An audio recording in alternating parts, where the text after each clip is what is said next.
All right, 2020 is a census year, and the census is enormously important, particularly to communities throughout the country. You want to make sure that we're not undercounted and services are not diminished in our communities. Nicole Yearwood is visiting us this morning. She's the Senior Partnership Specialist and Field Director for the New York Regional Census Center of the U.S. Census Bureau. We're going to welcome her right now. Good morning, and thank you for the invitation. I'm going to get right into it. So the census is safe, it's easy, and important. It's safe because all of our data is protected by law under United States Code Title 13. All the data that the Census Bureau collects is private and confidential. We want to make sure that the community understands that we are unique and that we don't share information with any other city, state, or federal agency, or we face 5 years imprisonment and a $250,000 fine. We all take that oath as Census Bureau employees. The census is going to be easy. For the first time, you'll be able to complete the census 4 ways: online, by phone, using the traditional form, and with a census taker. But we want to be clear, there's 4 ways. And when we say online, we mean on all mobile devices and computers. It is important, as was stated before I came here, representation in our government depends on our response to the census. If we do not respond, we will not have the appropriate number of congressional seats. This is how congressional seats are distributed throughout the country using census data. Then we go into the process called redistricting. The data is also used to redraw district lines for Congress, our state legislatures, as well as our local municipal governments. The other reason why it's important is because $675 billion in federal funding is distributed based on census data to programs like Medicaid, Medicare, SNAP, food stamps, WIC, Title I funds to local educational institutions, Head Start funding, child health insurance programs, community development block grants, highway and infrastructure programs, and many more. If our communities are not counted, we will be underrepresented and underfunded for 10 years. This data sits for 10 years. You can help us avoid frauds and scams by calling 800-932-8282. We also want to add that the Census Bureau does many other surveys in between the years ending in 0. And even if you completed one of those surveys this year, we need you to complete the census next year. It's in Article 1, Section 2 of the Constitution that we do an enumeration of the population for the purposes of apportionment.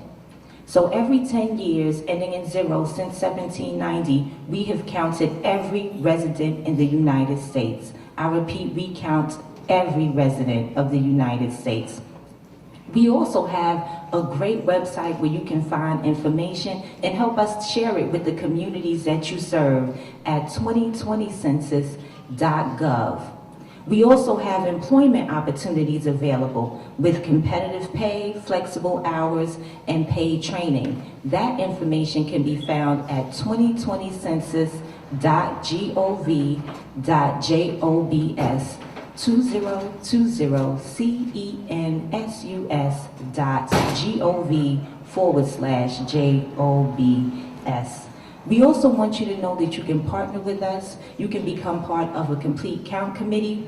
The requirements for the positions that we have, you only need to be 18 years of age or older, have a valid social security number, be a citizen or green card holder. We have some flexibility around that.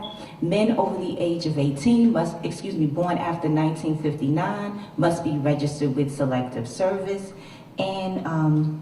And you just need a valid email address. You fill out the application, you answer 30 questions. If you're interested in a supervisory position, you will answer 9 more, and that's it.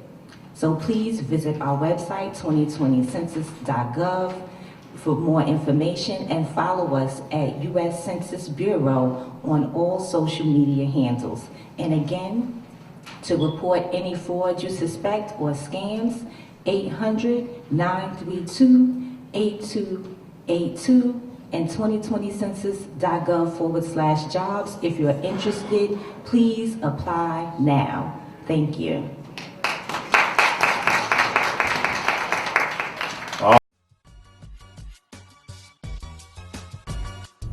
Civil rights didn't write your resume, but civil rights made somebody read your resume.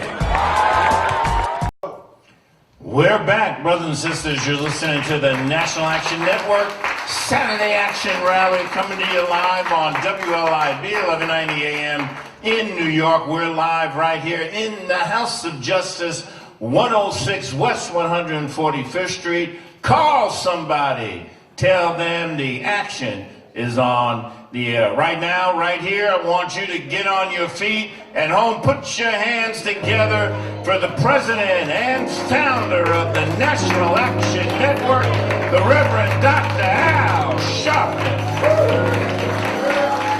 No justice, no justice, no justice, no justice. What do we want? What do we want? What do we want? When do we want it? When do we want it? When do we want it? When do we want it? Hug the person next to you and tell them you love them.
National Action Network, Change Choir, give them a big hand. Give them a big hand. Certainly we're happy to be with you another Saturday morning for the Saturday Action Rally, and for you that are here live in the House of Justice at 106 West 145th Street in the Village of Harlem.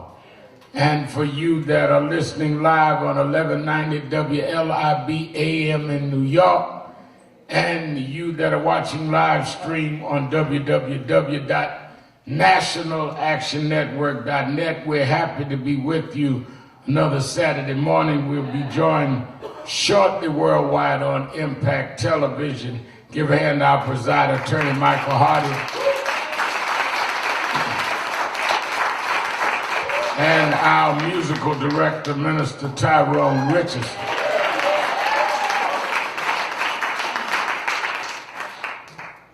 We have a lot of ground to cover, and I want to thank, first I want to thank our Reverend Faison for giving the word this morning. Reverend Faison. We're live now on Impact Television. Welcome our Impact family.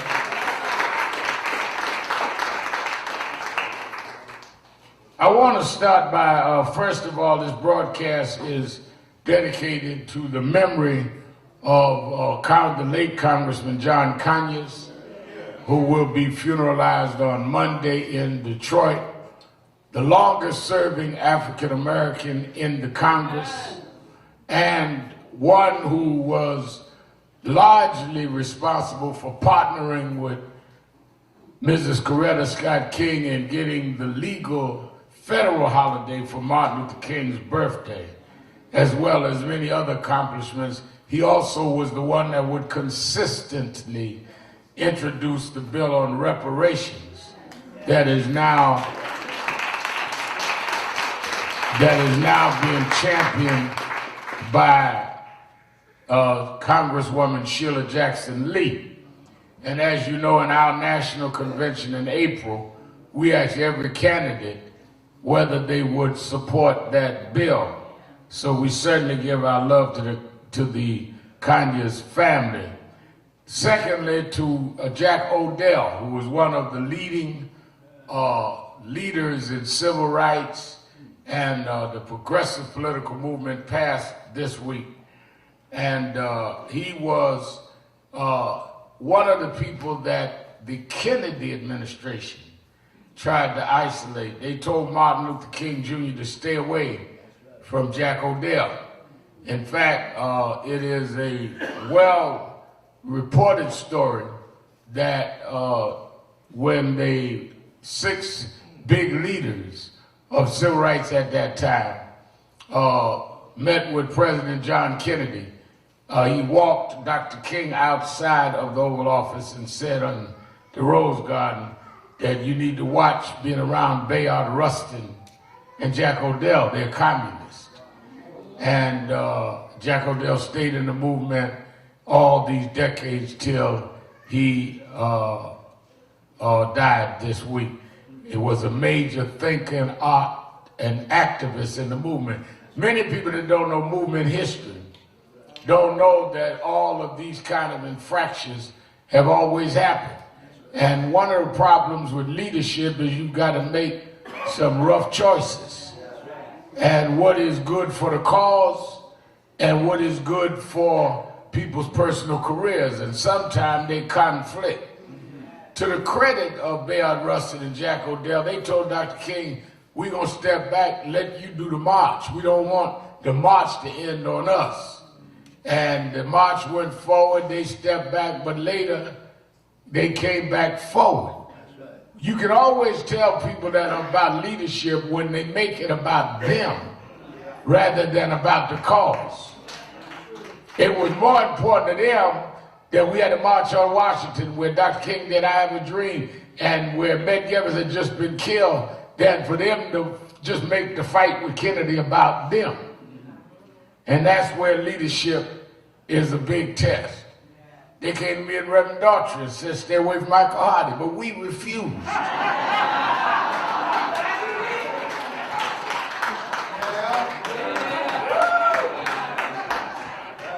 Said he was too left wing. But we said left wing or right wing, he our lawyer. We ain't going nowhere. But we want to remember them. Let me urge you that are listening to us around the country that Tuesday is election day. And sometimes there's so much focus on 2020 that we forget 2019. Now, if you think focusing on 2019 is not important, you find yourself without November and December and see how you feel in January. You got to go through to get to the next position in time. And we need to vote all over the country. There's some governor races, people watching me in Kentucky and other places. There are some Senate races getting ready for next year. In New York, there are 5 proposals on the ballot. Rank voting is one, which is where you have a choice in rank. You can rank who you're going to vote. This is my first choice, second choice, third choice, fourth choice. Increasing police accountability is question 2. Question 3, ethics in government. Question 4, city budget. Question 5, land use. You that are here at the House of Justice can get the breakdown at flyers at the desk. But everybody ought to vote. Issues of police accountability is on the ballot. Issues of rank voting on the ballot. And we're not going to tell you how to vote, but we're going to tell you to vote and explain what the vote means.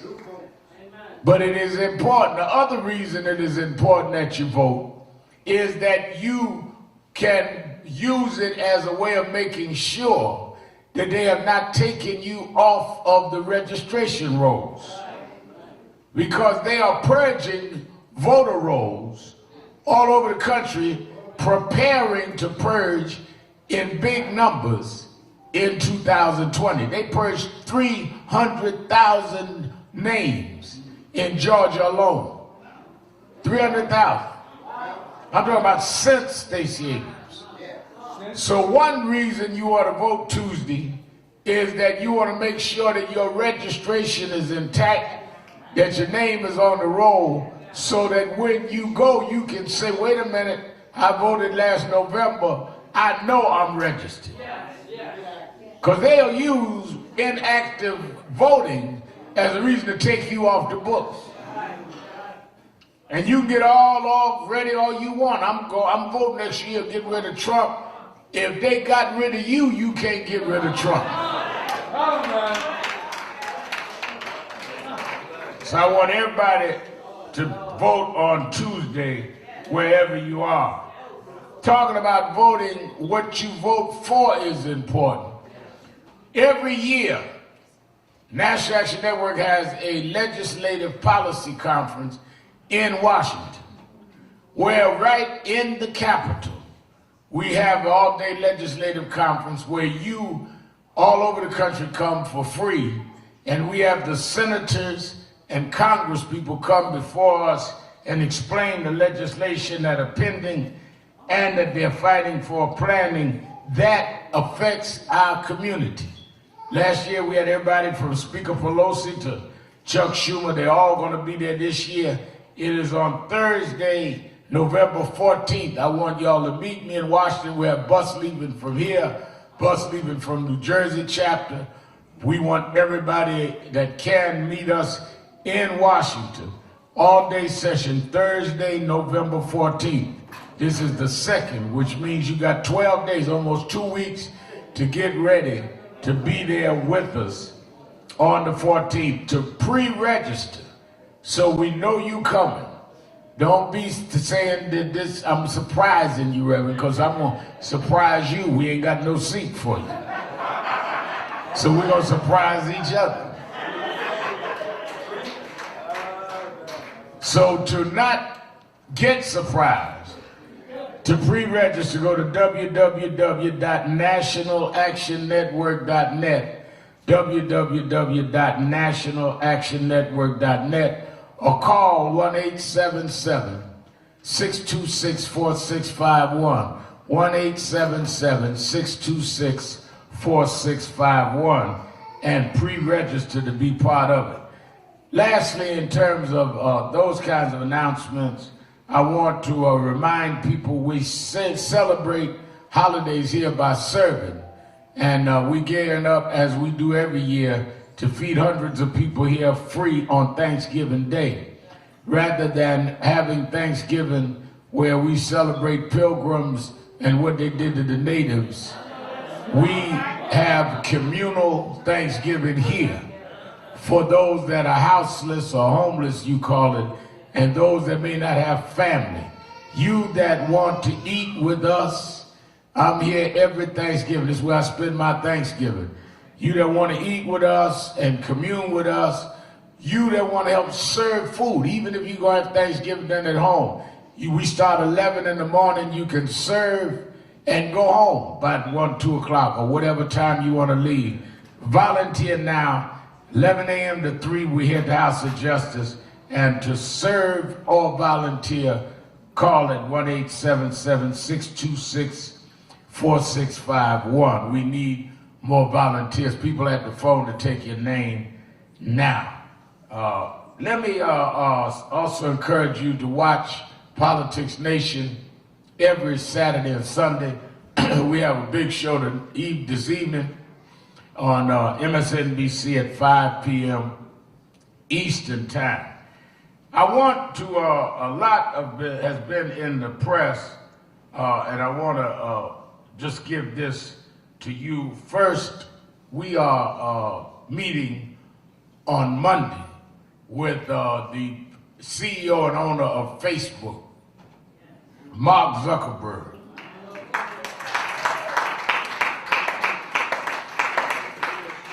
Mark Zuckerberg announced several weeks ago that they were not going to do any fact checking on political ads. Whatever political ads were bought on Facebook, and Facebook also owns Instagram, they were going to put them on no matter what it said. And immediately people started questioning it. He went and made a speech at Georgetown University and said that it was about free speech, that we must have and protect the right of free speech, and quoted Dr. King in the speech. Many of us were outraged.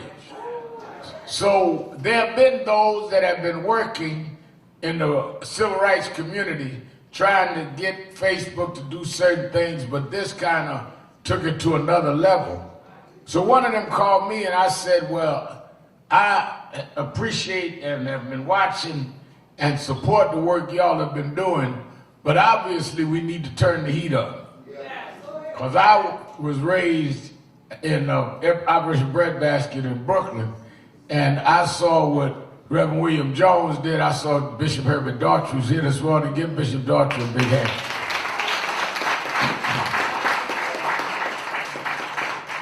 And I know there is a time that you've got to go to the next step. So I sent an email to Mark Zuckerberg and said that we want to meet with him face to face and deal with this, because this is not an issue of free speech. This is an issue of voter suppression and voter confusion. Now, what do I mean by that? If you allow political ads to go unchecked for facts and uncensored, they can say whatever they want, and it would depress and suppress people from voting. Let's not forget that they've already proven in the last election that Russians hacked and used social media, set up phony sites telling black folks don't vote. And they are preparing to do it again. We've heard testimony in the Congress where they're saying that they are preparing to do it again, targeting African Americans. If Facebook, which is a dominant social media outlet, is saying we're not going to check nothing as long as it's a political ad, hate groups and any other voter suppression groups can buy ads and say all kind of false things that will confuse or lead to the dismay of voters in our community. We cannot let that happen.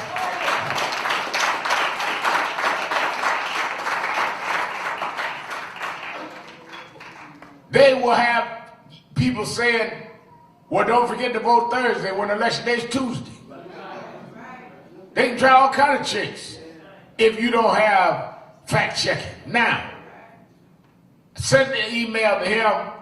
It was co-signed by Mark Morial, president of the National Urban League, and Derek Johnson, president of the NAACP, and Sherlyn Eiffel, president of the Legal Defense Fund, and Vanita Gupta Leadership Conference.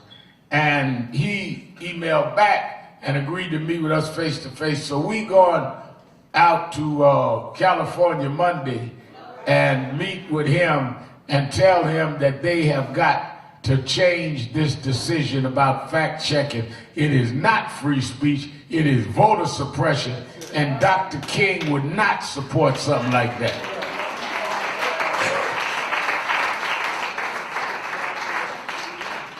Now, it is important that you confront these folks, and then if they don't act right, that we back it up. That's why we wanted the groups that have been working together to co-sign the letter, and we're all going together, the leaders of those groups.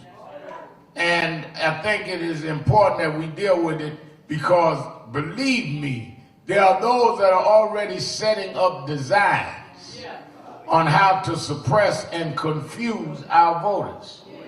So I want y'all to stay tuned as we give our report after the meeting on Monday.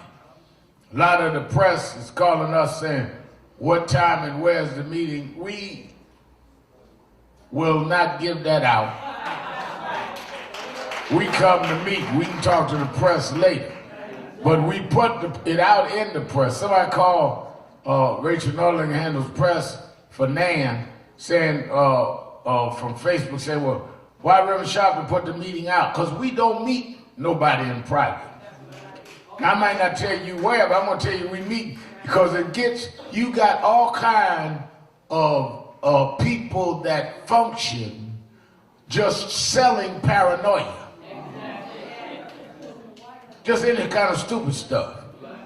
And rather than feed into their stuff, because a lot of y'all, grew up watching reality TV. So y'all like mess.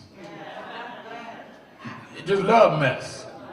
And they ain't new. When I was growing up, old folks used to watch what they used to call the stories. Don't Call Me As the World Turns is on. Or The Guiding Light. Then it went to All My Children. Now they got reality shows and all your children are snatching weaves out each other's head. But all of y'all are into drama. And that gets a psyche where any kind of drama attracts you. That's why y'all end up with a drama in the White House. Because he think he acting. And he woke up one morning and they reading him his rights in the Congress. And he find out this ain't no reality show. I'm gonna get to that in a minute. But I want us to take this seriously because they have, under the Trump administration, appointed over 150 federal judges already. Many of them lifetime appointments. If they can get one more term, they not only will lock down the Supreme Court, they will lock in the federal judiciary. They have one guy that has been nominated in the Second Circuit here in New York. What's his name? Renati. And known for bigoted statements, known for biased statements, known for anti-LGBTQ and anti-black stuff. And Senator Chuck Schumer called my daily radio show this week saying how we got to block him. If these people are put on the bench, they will last longer than Trump. That's right. So we've got to be serious about protecting these voting rights and getting people out here that will vote. That's why the Zuckerberg thing is so important. And that's why I've encouraged people to don't be distracted and don't fight meaningless fights. People, anytime you got guys that all they want to do is get into little fights with each other because they don't either understand or have the courage to fight real fights. They appoint federal judges that are bigots, that will decide law and decide who go to jail and who doesn't, and decide the laws that will govern jailing. And you run around here talking about, I heard Shopton did something 20 years ago. Something wrong with you. Or you working for somebody to distract us. Well, you know, 35 years ago, Reverend Daughtry walked by Atlantic Avenue, didn't speak to me. We got serious stuff to deal with. And one of the things that is very, very disheartening is that now, one of the things, and I'm on this, thinking about this because of this Zuckerberg meeting, one of the dangers of social media, there's a lot good about it, but one of the dangers is now everybody thinks they are a star because they can tape themselves and look at themselves. I mean, people just walking up down the street looking at themselves like they don't know what they look like. So everybody that can say something stupid can get on Instagram or YouTube and get a lot of folk to listen because it's crazy and crazy folk need to be fed craziness. And you think you're a leader because you got folks watching YouTube or Instagram, and most folk that watch it know that this is as bizarre as it could get. You know, our little boy, we used to watch Abbott and Costello, but we didn't think they should be president and vice president of the United States. And that's what you got, a lot of black activist versions of Abbott and Costello. Just running around chasing each other and talking to each other, and then look at how many likes I got on Facebook on that. How many people following me on Instagram?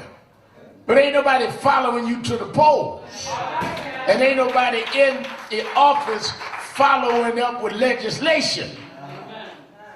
You become a social media freak that has freaked out our community.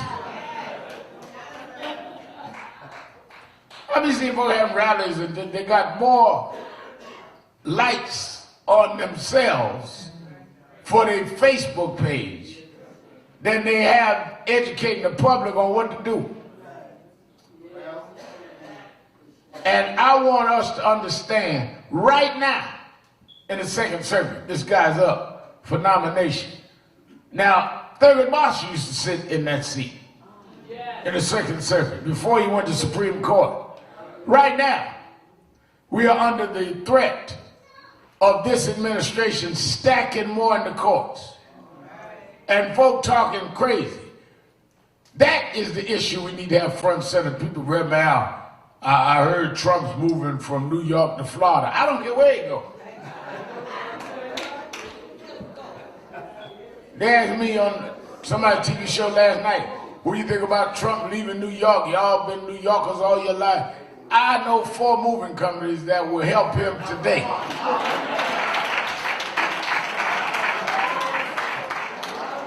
Won't even charge him.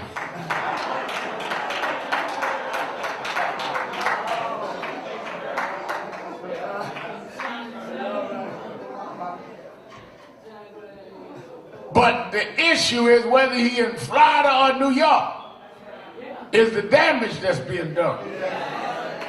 And we can't do nothing about the damage if we do not vote.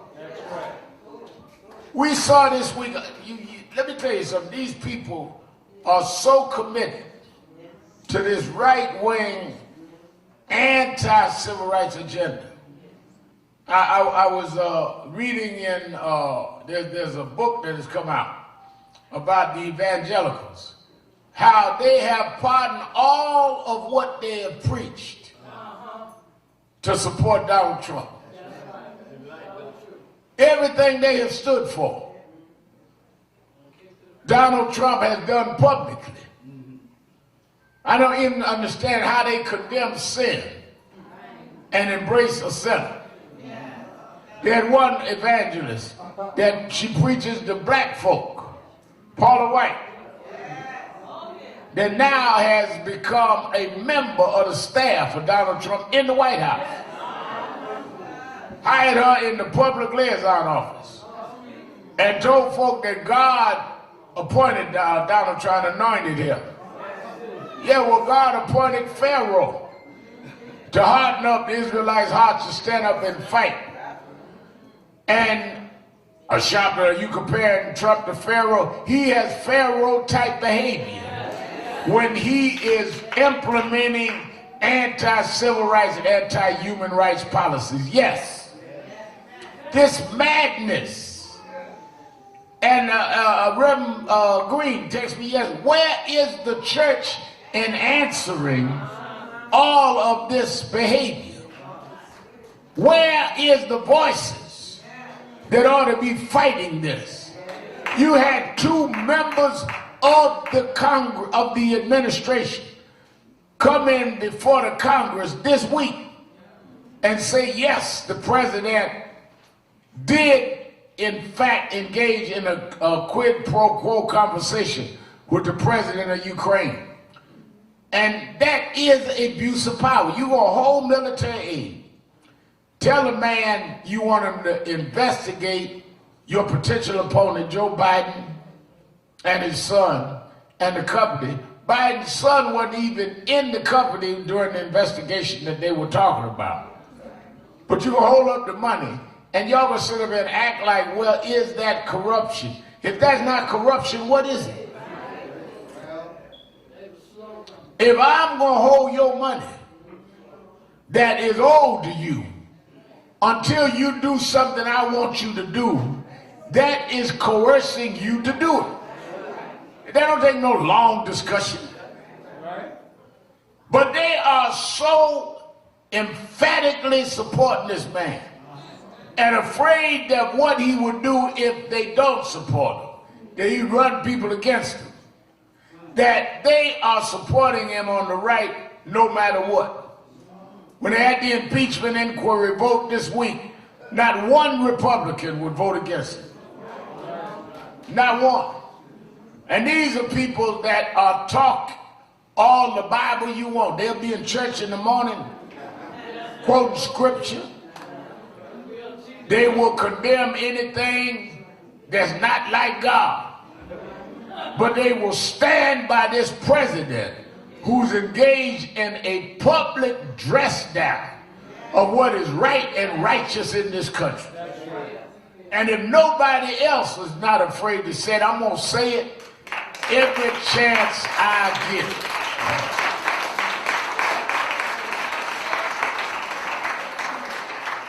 Somewhere I read, no man can serve two masters. You can't serve God and the devil too. Somewhere else I read, choose ye this day whom ye shall serve. And these evangelicals have sold out and bowed to the powers. Let me tell you something. Everywhere you see someone in the Bible that rises up, God also allows the devil to test their loyalty. Even Jesus, God allowed the devil to bring him up on a mountain and show him the kingdoms of the world. And said, all you got to do is bow to me, and I'll give you the kingdoms of the world. And Jesus said, I can't bow. Shadrach, Meshach, and Abednego in a fiery furnace. They could have bailed out. Nebuchadnezzar the king said, all you got to do is bow to the music of my idol gods. They said, we know the edict, but we can't bow. There's got to be a point in your life where you decide that I'm not going to bow, because come what may, I'm going to stand up for something.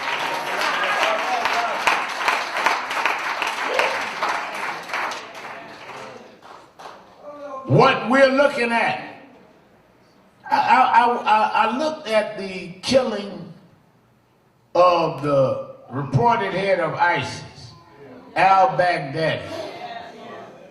Terrorists should have been captured, ravaged people all over the world, including what was partnered with the Boko Haram in Nigeria.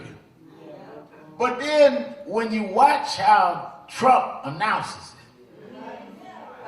like such pleasure, we hunted him down and he wept like a dog, crying and whimpering. I mean, celebrating death.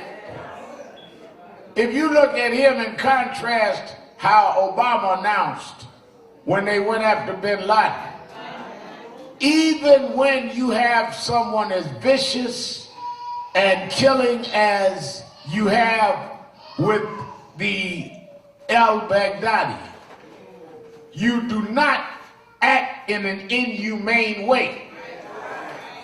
You don't celebrate death.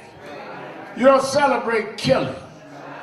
And you do not act like it's tit for tat. You act like justice is served and you move on.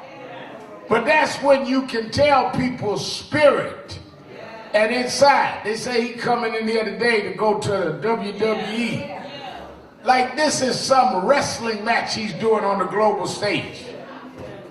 And y'all know they say a lot of that wrestling is just phony. They had me go to one of the wrestling matches as a celebrity thing, and they kind of like know what they're gonna do. But this is real stuff, Mr. President. This ain't no wrestling match between Syria and Russia and what's going on in Turkey. This is real stuff.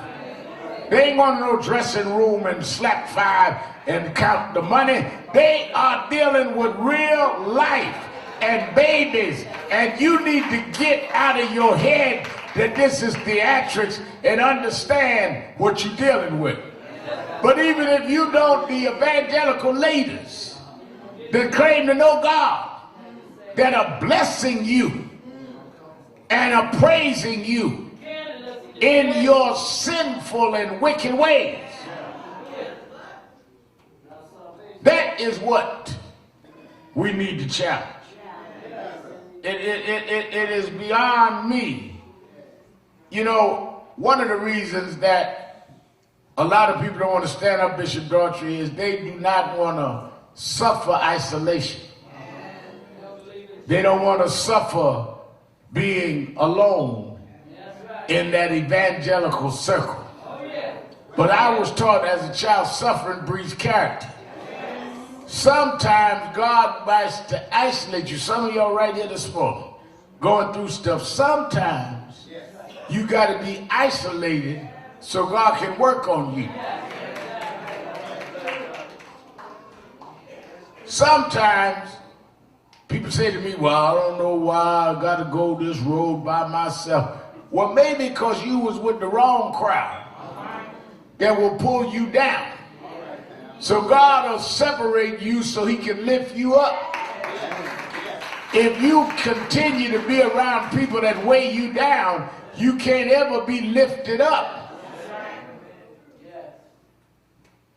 You hang around depressed people, you're going to get depressed. You hang around people going nowhere, you going nowhere.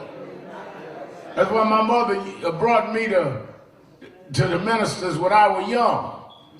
Because she knew if you hang out with a crowd, you're going to do what the crowd do. You sit out there on the stoop and everybody's smoking a joint, you're going to try it sooner or later. Or the first 2 or 3 times they pass it to you, you're going to say, oh, no, not me. But that 4th or 5th time, you go, well, let me see what it's like. You got a little contact high anyway, sitting on the stoop with them. So you go from a contact to, well, you know, one little puff won't. And the next thing, you every day get mellow. I'm just mellow.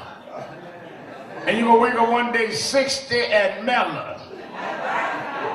And have gone nowhere. You need to sometime be brought isolated by yourself. It ain't just reefer's alcohol. It's bad folks going nowhere. I don't want to be around folk that ain't going nowhere. If you ain't going nowhere, ain't got nothing happening, don't do it with me.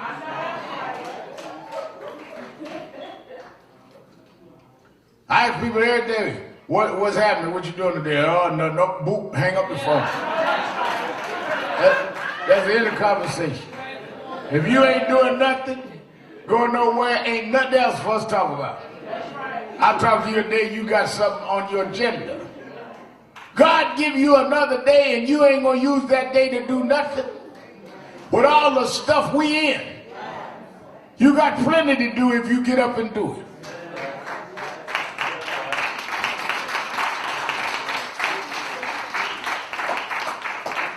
I was at Mother A.M.E. Zion. I preached for the anniversary on last Sunday. And some of the Nan folk clapping went with me. Miss Nixon got an award. Where's she at? They gave her an award. And everybody loved her. And let me tell you something. She finds a way. Others here that are elders and don't use their age and the fact that they've gotten older with their bodies to not find something to do.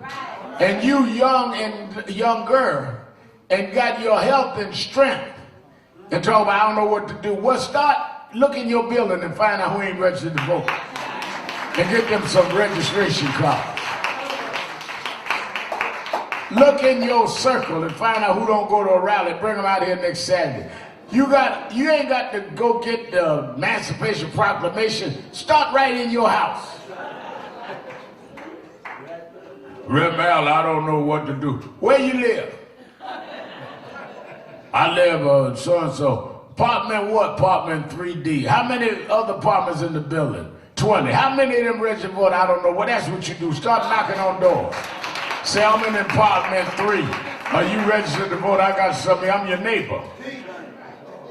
That's right. Then knock on the door Friday night. Say, what you doing tomorrow? I'm going to take you to the rally. You busy? I'm busy tomorrow. Well, what about next Saturday? I'll give you something to do.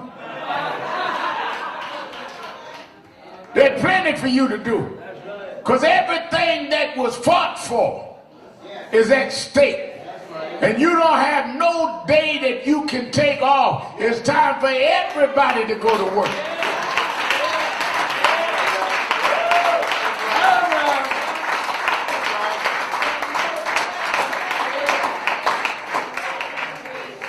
That's why I was listening when Tyrone was singing this morning.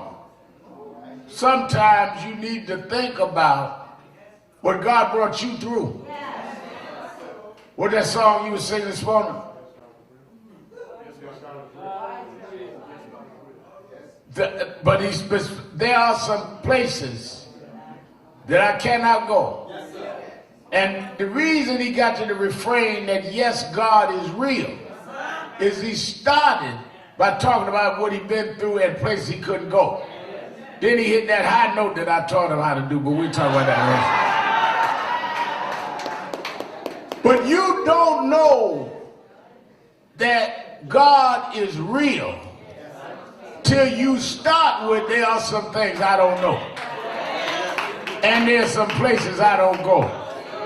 The reason I know God is real is because of what I've been through. When I was a little boy and my mother brought me to wash the temple at 3, I went by what my mother told me. Then they made me go to Sunday school and Sunday afternoon YPWW. I went by what they taught me. But as I grew older and went through days of turmoil, went through heartbreaks, betrayals and disappointments, and God brought me through. As I became known and read ugly lies in the newspapers, when I had to face people that I knew hated me and didn't know me, that's when I knew what they taught me, that my God is real. Because he brought me through what I couldn't have got through by myself.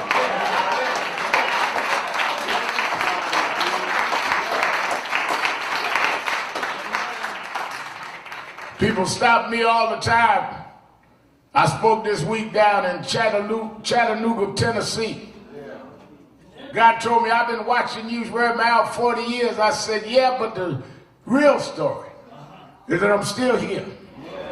And all I've been through, I'm still here.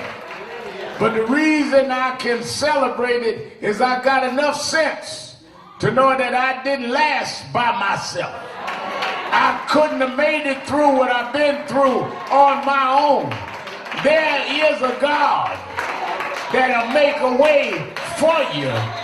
And if you show him you appreciate him, he'll give you a little more.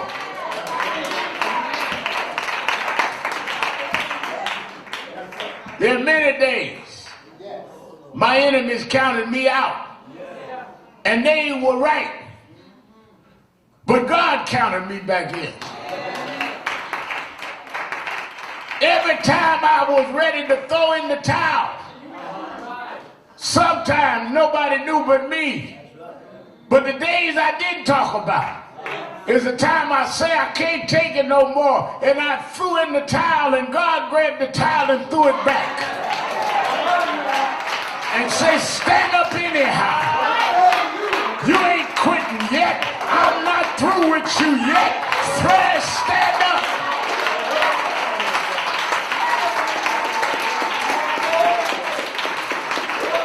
Some of y'all never gave up. Some of y'all never gave in. But there were days I gave up and God wouldn't let me go. It says stand up anyhow. I know you've gotten weak. I know you fell out, but I'm going to hold you up anyhow. Because if I can hold you up, people will see what I can do. I know you through, but I'm not through. God is still on the throne.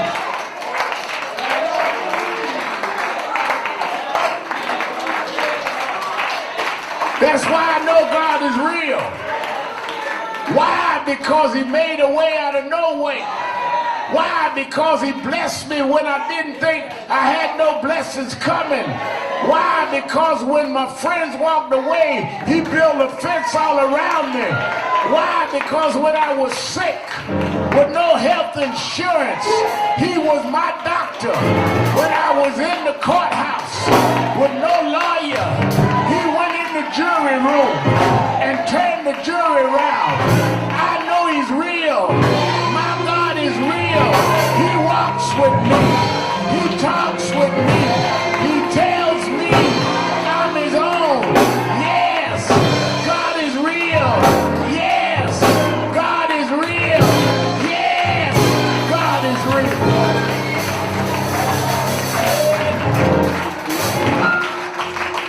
That's why I'm not afraid of Trump.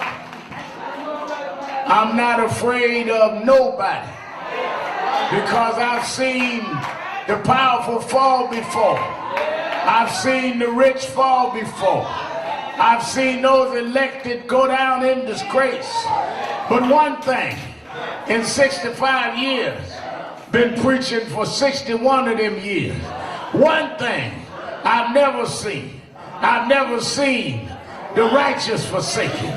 I've never seen their seed beg for bread. God will make a way for his children. Mama told me before she left a few years ago, he may not be here when you want him, but he's always on time. Tell Trump when he gets here to go to the wrestling match, I'm not giving up. I'm not giving out. I don't know when God's coming, but the day is appointed. If I hold on, you can rule for a minute, but God will make a way for us, and I won't fret, because the wicked will cease from troubling, and the weary shall be at rest. Hold on just a little while longer. Hold on just a little while longer. Hold on just a little while longer. God is real. God is real. God is real.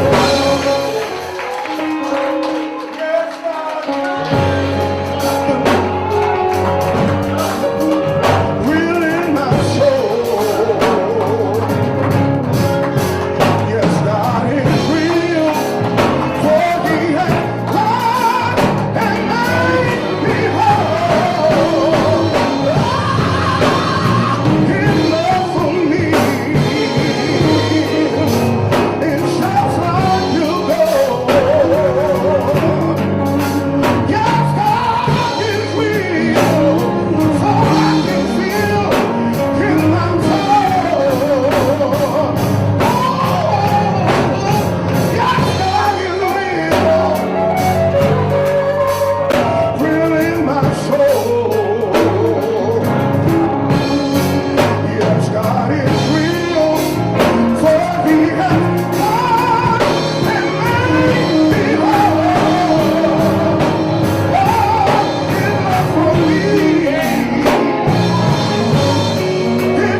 Everybody's singing.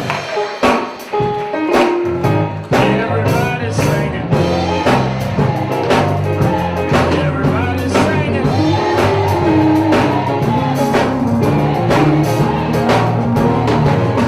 Everybody's singing. Singing like you mean it. Singing like you mean it.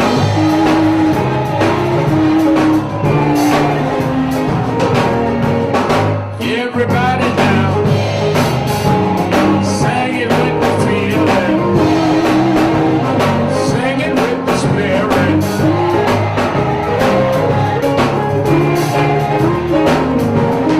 We want justice, we want freedom. Everybody sing it.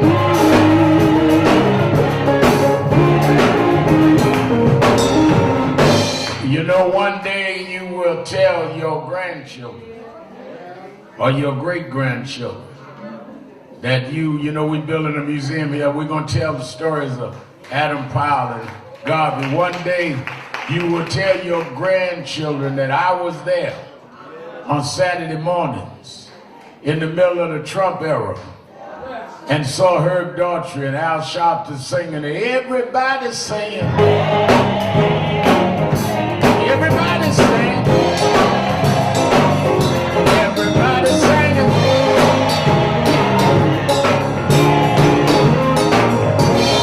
We want justice.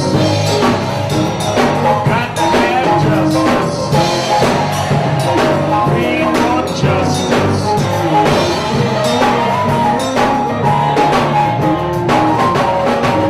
And that's while they were singing, I thought about it was history. And that's the Saturday that I got up and joined National Action Network. That's the Saturday I decided I wanted to be a partner in that justice movement. That's the Saturday I decided that I was going to be part of something bigger than me.